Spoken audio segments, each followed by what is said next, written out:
اکثر یہ سوال اٹھتا ہے کہ دنیا میں امن کا اصل دشمن کون ہے؟ سوال بہت بڑا ہے اور سچ کہیں تو جواب اتنا سیدھا نہیں ہے۔ تو چلیں آج اسی پیچیدہ سوال کی تہہ تک پہنچنے کی کوشش کرتے ہیں اور دیکھتے ہیں کہ حقیقت کیا ہے۔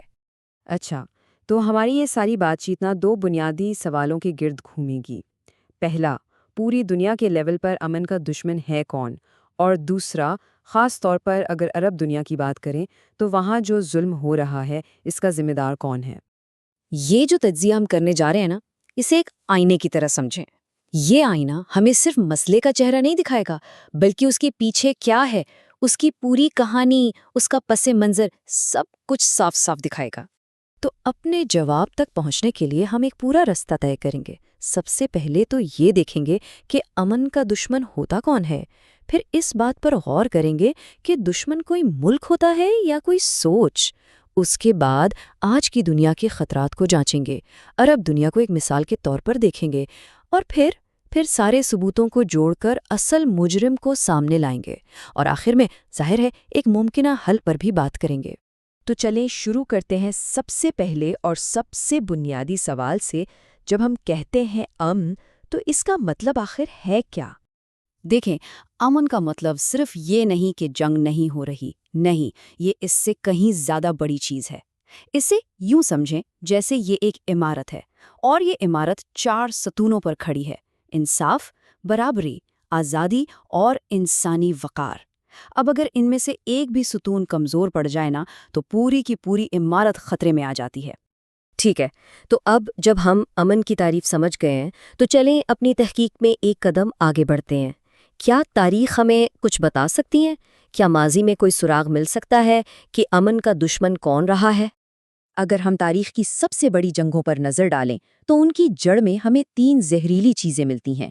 ایک، طاقت کی نہ ختم ہونے والی بھوک، دوسرا، دوسروں کے وسائل پر قبضہ کرنے کا لالچ، اور تیسرا، قوم پرستی کا وہ اندھا جنون جو کہتا ہے کہ بس ہم ہی سب کچھ ہیں۔ اور یہیں پر ایک بہت اہم بات سامنے آتی ہے۔ تاریخ ہمیں یہ سکھاتی ہے کہ اصل دشمن کوئی ایک ملک نہیں ہوتا، بلکہ وہ سوچ ہوتی ہے جو اس ملک کو چلا رہی ہوتی ہے۔ وہ سوچ جو پھیلنا چاہتی ہے، جو لالچ کرتی ہے، اور جو ہر قیمت پر اپنی برتری چاہتی ہے۔ تو سوال یہ ہے کہ کیا وہ خطرناک سوچیں بس ماضی کا قصہ بن گئی، یا آج بھی کسی نئے روپ میں، کسی نئے نام سے ہمارے بیچ موجود ہیں؟ چلیں دیکھتے ہیں کہ آج کی دنیا میں امن کے لیے سب سے بڑے خطرات کیا ہیں۔ آج کے دور میں یہ خطرات ہمیں 4 بڑی شکلوں میں نظر آتے ہیں۔ ایک ہے پاور پالیٹکس، مطلب بڑی طاقتیں چھوٹے ملکوں کو اپنی شطرنج کی بساط پر مہروں کی طرح استعمال کرتی ہیں۔ دوسرا ہے معاشی مفادات، جہاں تیل، گیس اور دوسرے وسائل کے لیے جنگیں لڑی جاتی ہیں۔ تیسرا ہتھیار ہے پروپیگنڈا، جس کے ذریعے سچ کو چھپایا جاتا ہے اور جھوٹ پھیلایا جاتا ہے۔ اور چوتھا اور شاید سب سے خطرناک، مذہب کا غلط استعمال ہے، جہاں امن اور محبت کا پیغام دینے والے دین کو نفرت پھیلانے کے لیے ایک آلے کے طور پر استعمال کیا جاتا ہے۔ اچھا، ان سارے خطرات کو اگر ایک جگہ اکٹھا دیکھنا ہو تو اس کے لیے ایک خطے پر نظر ڈالتے ہیں جہاں یہ تمام چیزیں ایک ساتھ کام کر رہی ہیں، اور وہ ہے عرب دنیا۔ اس خطے کی جو پیچیدہ صورتحال ہے نا، اسے سمجھنے کے لیے ہمیں 4 اہم چیزوں کو دیکھنا پڑے گا۔ ایک، باہر کی طاقتوں کی دخل اندازی، دوسرا، وہاں کی اپنی حکومتوں کا نظام، تیسرا، فلسطین کا وہ مسئلہ جو کبھی حل ہی نہیں ہوتا، اور چوتھا، شدت پسند تنظیمیں جو وہاں ابھر کر سامنے آئیں۔ چلیں ان سب کو ذرا ایک ایک کر کے دیکھتے ہیں۔ دیکھیں، بیرونی مداخلت کی مثالیں تو بالکل صاف ہیں، چاہے وہ عراق جنگ میں امریکہ کا کردار ہو یا شام کی خانہ جنگی میں روس کا۔ بڑی طاقتوں کے ہر قدم نے اس خطے میں عدم استحکام کی آگ کو اور زیادہ بھڑکایا ہی ہے۔ لیکن ساری ذمہ داری صرف باہر والوں کی نہیں ہے، خطے کے اندر بھی بہت بڑے مسائل ہیں۔ کئی ملکوں میں آمریت ہے، سیاسی آزادی کا نام و نشان نہیں، اور جو بھی آواز اٹھائے اسے دبا دیا جاتا ہے۔ اور پھر فلسطین جیسا ایک کبھی نہ ختم ہونے والا تنازع ہے، جہاں زمینوں پر قبضے اور انسانی حقوق کی پامالی نے پوری نسلوں کو برباد کر دیا ہے۔ تو اب تک ہم نے تاریخ کو دیکھا، آج کے خطرات کو سمجھا، اور ایک کیس سٹڈی کا بھی جائزہ لے لیا۔ اب وقت آ گیا ہے کہ ان ساری کڑیوں کو جوڑیں اور دیکھیں کہ اصل مجرم آخر ہے کون۔ تو پھر اتنی ساری بات چیت کے بعد اصل مجرم کون نکلا؟ جواب شاید وہ نہیں جو ہم میں سے زیادہ تر لوگ سوچ رہے ہیں۔ اصل مجرم کوئی ایک ملک نہیں، کوئی ایک قوم نہیں، کوئی ایک گروہ بھی نہیں، بلکہ یہ ان سب کے مفادات کا ایک بہت ہی پیچیدہ اور گٹھ جوڑ والا نظام ہے۔ اور اس نظام کے 4 بڑے کھلاڑی ہیں۔